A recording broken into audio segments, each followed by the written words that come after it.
Continuamos, por supuesto, con interesantes conversaciones. Está movido el panorama político en Chile, pero también en América Latina. Han habido varias elecciones. Uno de los gigantes de América Latina tiene elecciones este fin de semana.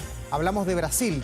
Queremos profundizar en ese tema con Edgardo Riveros, analista de la Universidad Central, a quien le damos la bienvenida. ¿Cómo está, Edgardo? Un gusto de verlo por acá. Para mí un placer, Daur. Bueno, ¿cómo analiza usted desde Chile lo que está pasando en Brasil? ¿Es carrera corrida para Lula da Silva el domingo, como dicen todas las encuestas, o no? Yo creo que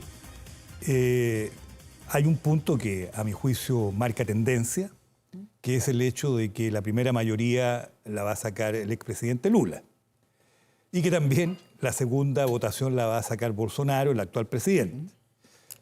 La duda está en si es posible de que Lula da Silva pueda obtener la mayoría absoluta de los sufragios, vale decir 50+1 de los votos en la primera vuelta. Claro. Cuestión difícil. Pero pareciera ser que no imposible. Si así fuera, bueno, sería un triunfo muy importante, muy significativo para el expresidente Lula. Se evitaría así la segunda vuelta electoral y las cosas concluirían el próximo domingo. Si Edgardo, no fuera así, habría que esperar hasta el 30 de octubre. Y allí va a ser clave los votos que saque Ciro Gómez, que es el tercero en la lista, porque hablamos de Lula, de Bolsonaro, pero hay más gente en la lista hacia abajo, y el porcentaje que saque Ciro Gómez podría transformarlo eventualmente en el cura de Catapilco de Brasil, ¿o no? Bueno, son 5 otros candidatos, y hay 2, entre ellos Ciro Gómez, que la encuesta le dan más del 5% de los votos. A Ciro Gómez le dan entre 7 y 9% de los votos. Claro, ahí hay un porcentaje electoral al cual, sin lugar a dudas, que Lula va a apuntar, hablando del voto útil, de que efectivamente se evite de que la dispersión de voto pudiera perjudicar su posibilidad de ganar en primera vuelta electoral. En todo caso, tiene que ser cuidadoso en el llamado, porque si no obtuviera el 50% de los sufragios, los votos de Ciro Gómez tiene que asegurarlo que la segunda vuelta electoral vayan para él, y de las otras candidaturas que también tienen algún porcentaje de voto pudieran inclinar la balanza en el voto anti-Bolsonaro. Entonces, ese es el cuadro en el cual se está trabajando. Creo que lo que puede incidir el debate de hoy es precisamente en ese marco electoral pendiente. Hay muy pocos indecisos, pareciera ser de que ya prácticamente el 90% de los brasileños ya tienen su voto comprometido o su voto ya decidido.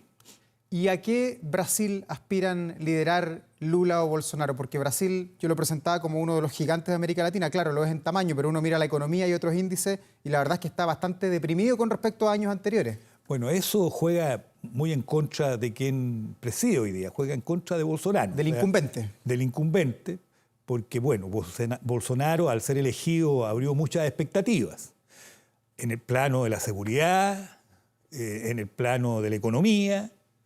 Habló mucho de la anticorrupción, pero resulta de que no contaba con un efecto determinante de la pandemia, del COVID-19, y todo indica que él enfrentó este fenómeno de manera muy negligente y que eso le está pasando la cuenta, entre otros aspectos, como también hay que sumar el tema económico que usted señala.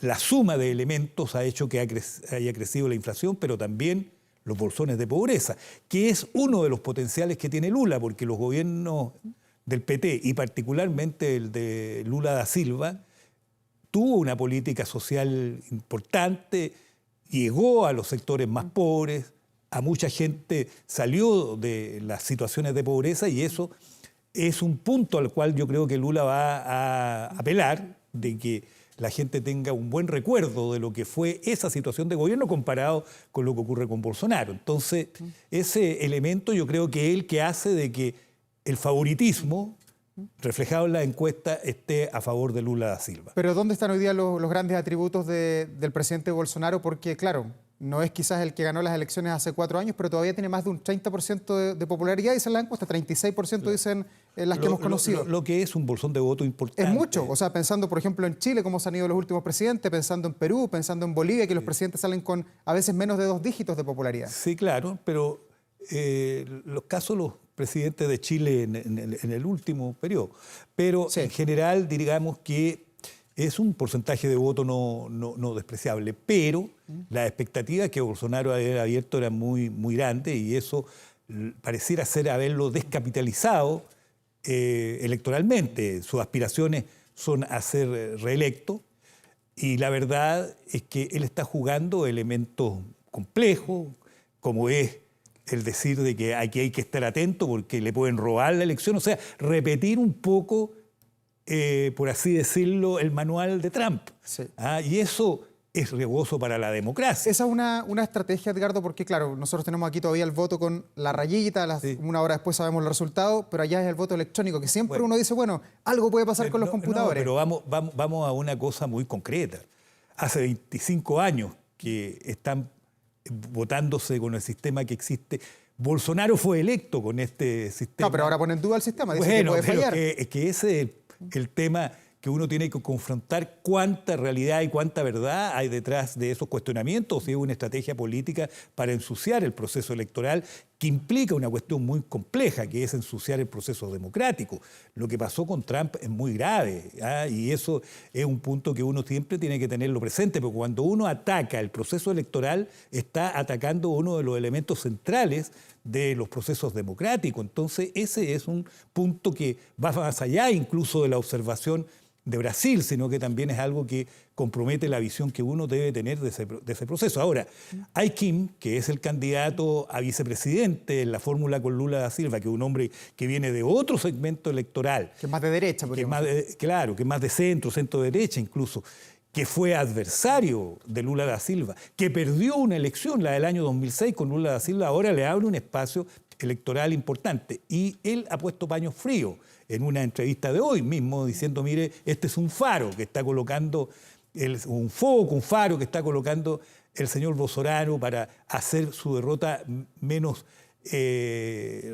evidente. Pero no cabe duda de que tiene que haber una confianza en lo que es el sistema democrático en nuestro país. Él ganó la elección con este mismo sistema. Sus parientes, te está refiriendo básicamente al hijo, sí, ha ganado a sillones parlamentarios con ese mismo sistema. Entonces, que venga ahora a plantear estos temas, no cabe duda que es solo un cuadro de estrategia electoral. Eso es lo que ha dicho Ai Kim. Y además apela a la seriedad y al compromiso democrático de las Fuerzas Armadas, porque todo esto en definitiva compromete, como le digo, el cuadro democrático, y en eso hay que tener cuidado en la observación que uno haga. Y Cardoso, el expresidente... Que tiene 90 y tantos años, pero que todavía mueve la aguja. Que sigue vigente, claro, que puede mover parte de la aguja, disparó a la línea de flotación de Bolsonaro, porque pidió votar por la democracia, votar por el candidato que está comprometido con resguardar el patrimonio medioambiental de Brasil, y sabemos que en eso hay déficit por parte de Bolsonaro, de cuidar las instituciones. Entonces, Edgardo, francamente, creo que hay un punto que es de observación. ¿Por qué es posible que Lula gane con un margen de votación elevado, como lo reflejan las encuestas, aun cuando incluso tenga que pasar a la segunda vuelta? Porque su candidatura ha podido penetrar más transversalmente el electorado. Me quería detener ahí en Lula da Silva. Tiene 76 años, ya fue presidente casi 10 años del Brasil, se fue con un éxito de popularidad, era de los personajes más famosos del planeta, ni siquiera solamente de Brasil, pero tuvo vínculos con la corrupción, estuvo casi 2 años preso. Los brasileños se olvidaron de aquello, y Lula, ¿cómo logró despercudirse de ese manto negativo que había sobre él? Bueno, primero porque los tribunales de justicia al final lo dejaron... Lo limpiaron, claro. Claro, lo dejaron libre de acusación, por lo tanto ya ese plano... Está el juez Moro y está todo ese lío, claro. Bueno, está ese, a mi juicio, grave error político, finalmente, de que haya Bolsonaro nombrado ministro de Justicia, a quien juzgó a Lula da Silva, al juez Moro. Es indudable que dejó ahí un manto de duda de la imparcialidad del juez Moro, y el juez Moro al final terminó criticando y en el fondo siendo un adversario del propio presidente actual. Entonces hay allí un cuadro de que, claro, está de todas maneras presente en la campaña, y Bolsonaro lo utiliza y lo hace presente a cada momento. En el debate de hoy, con seguridad que ese va a ser uno de los puntos, pero creo que el hecho de que finalmente los tribunales de justicia hayan absuelto a Lula juega a favor de él también. Pero ese es un punto que está ahí en la campaña y que ha sido uno de los ejes que ha tratado de generar y de tocar con fuerza a Bolsonaro. Edgardo, y más allá de lo que pasa el domingo, si es que gana Lula da Silva y va a gobernar a millones de brasileños, ¿qué significa para América Latina, que al parecer está girando a la izquierda nuevamente en nuestro país, en Argentina, vemos lo que pasa en Perú, en Bolivia, en Colombia, ahora Brasil? ¿Cómo se lee esta América Latina que va eventualmente a ser liderada por Lula da Silva como primus inter pares con la experiencia que tiene? Claro, ahí en ese análisis hay que ver también el hecho de que los gobiernos han cambiado de eje político. En este caso hay una ola que va más hacia los gobiernos de izquierda o de centro izquierda. Vamos a tener que hablar en el gobierno de Brasil, si gana Lula, por el componente de su alianza, vamos a tener que hablar de un gobierno más de centro izquierda que de izquierda neta propiamente tal. Y eso es un punto que no debe servirle solo electoralmente, sino que también para generar gobierno. Y eso yo creo que va a ser también un factor que va a ir más allá de Brasil, porque Brasil es un país demasiado incumbente en la zona. Hay que reconstruir institucionalidad en América Latina, porque América Latina, toda su institucionalidad que ha sido creada en los últimos años está bastante debilitada, y hay que ver si Brasil tiene la voluntad de jugar como un actor relevante en el continente. Como un factor relevante en el continente, y eso hay que observarlo bien. Pero, como digo, va a ser un gobierno que, por los componentes que tiene, es un gobierno más bien de centro-izquierda. Y hay que considerar de que el domingo se juega gran parte del poder político de Brasil, porque no solo se elige el presidente, también se elige un tercio del Senado, se elige toda la Cámara de Diputados, el equivalente a la Cámara de Diputados, se eligen los gobernadores y vicegobernadores de los estados, asambleas legislativas estaduales. O sea, gran parte del poder político de Brasil se juega en las elecciones del domingo, y por lo tanto no tan solo hay que mirar hacia la presidencia, sino que la gobernabilidad que va a haber en el Estado brasileño. Y eso, por cierto, que incide en América Latina, porque un Brasil conducido con una capacidad y un contingente de adhesión popular vía elecciones que apoye al presidente, eso sin lugar a duda que va a permear para el resto de América Latina. Pero un punto importante es que ojalá América Latina, más allá de las adhesiones ideológicas de sus gobiernos, pueda construir una institucionalidad que está debilitada. Y ahí no solo juegan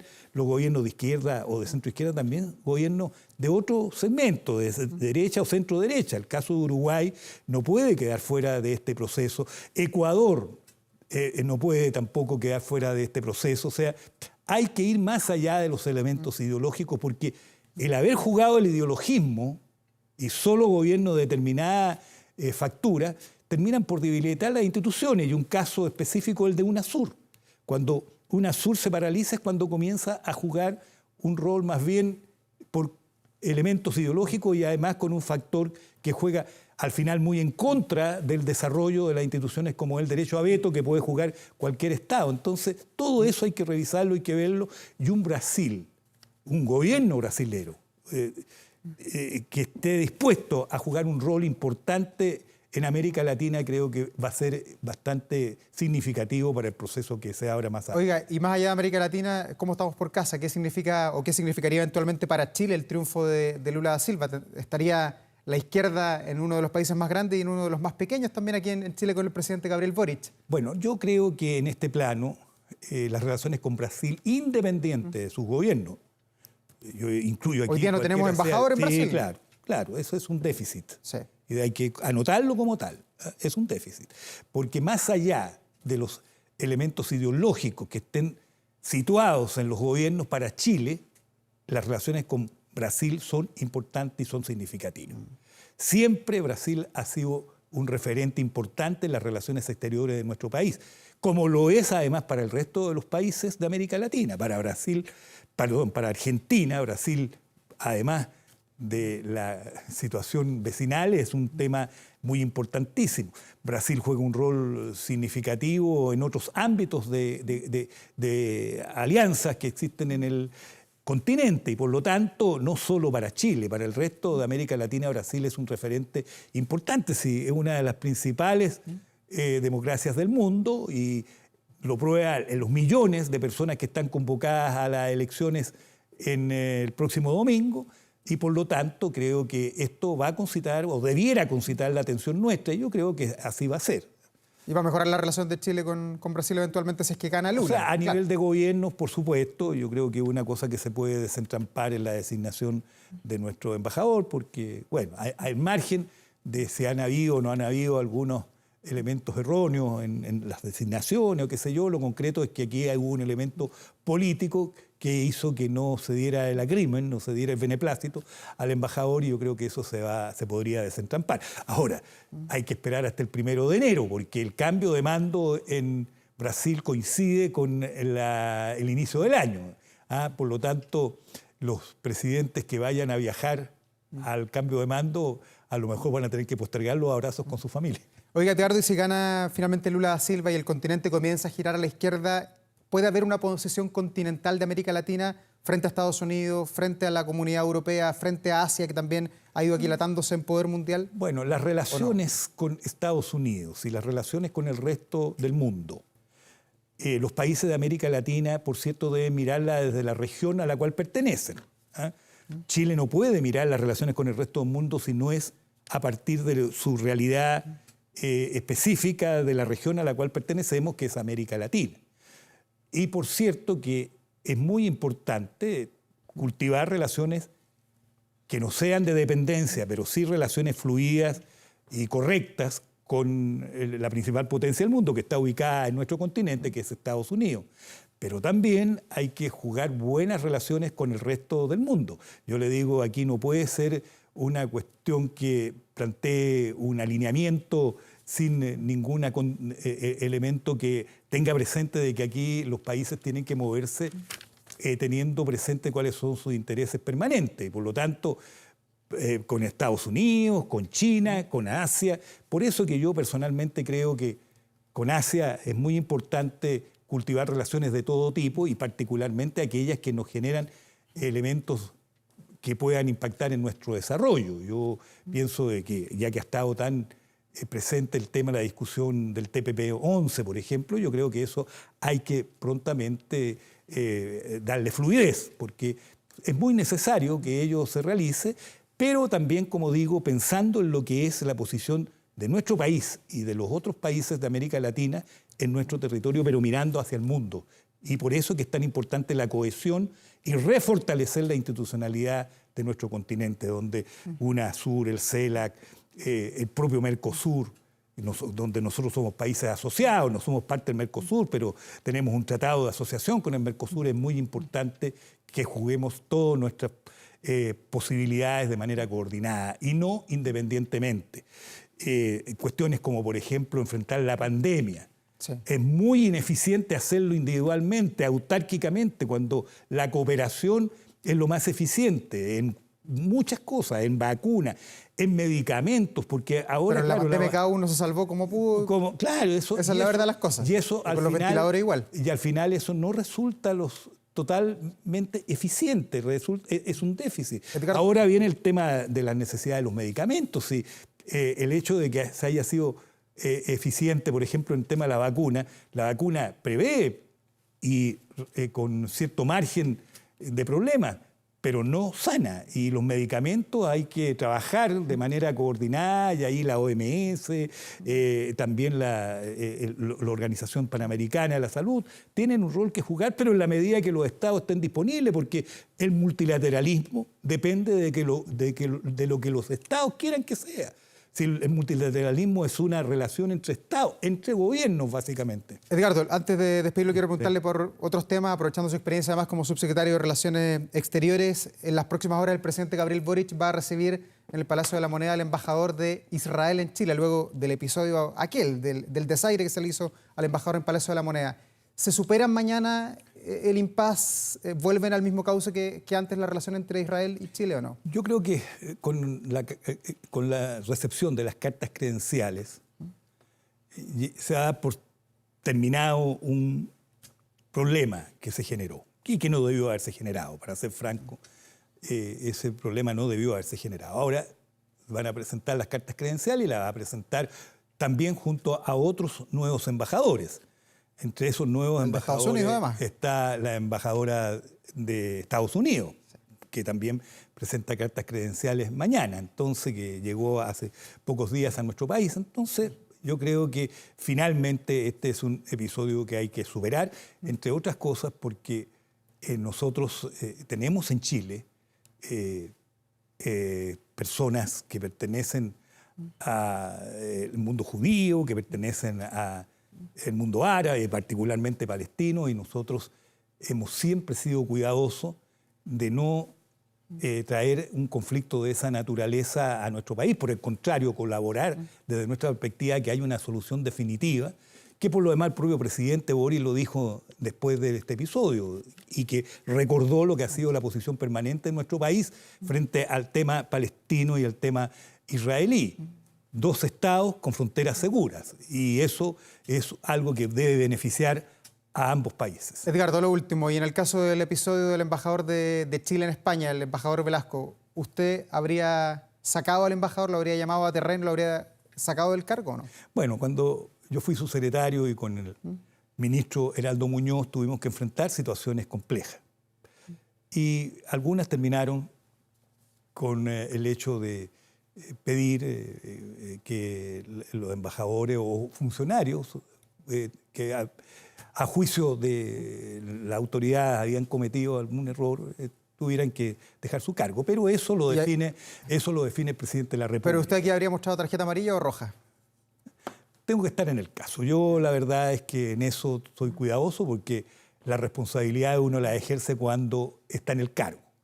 Y es muy malo que uno, después que ha dejado el cargo, comience a dar recetas a las personas que están en los cargos propiamente tal. Si a uno le piden algún consejo, alguna opinión, la dará, pero no voy a ser yo el que, sobre todo a través de un medio de comunicación, comience a dar alguna señal de qué es lo que se debe hacer o no se debe hacer en materia de esta naturaleza. Pero sí le puedo decir una cuestión que es clave. Los diplomáticos tienen que tener mucho cuidado en su gestión porque no solo representan un partido, no solo representan una determinada tendencia, no se representan a sí mismos, sino que al país, entonces al Estado. Y por lo tanto, desde ese punto de vista, hay que resguardar incluso a quien lo nombró, que es el presidente de la República, porque finalmente él es el conductor de las relaciones exteriores y cuando alguien comete un error, y un error que queda de manifiesto, al final no solo daña a él su imagen, sino que coloca en una situación difícil a la autoridad. Edgardo Rivero, muchas gracias por acompañarnos esta noche. Un placer.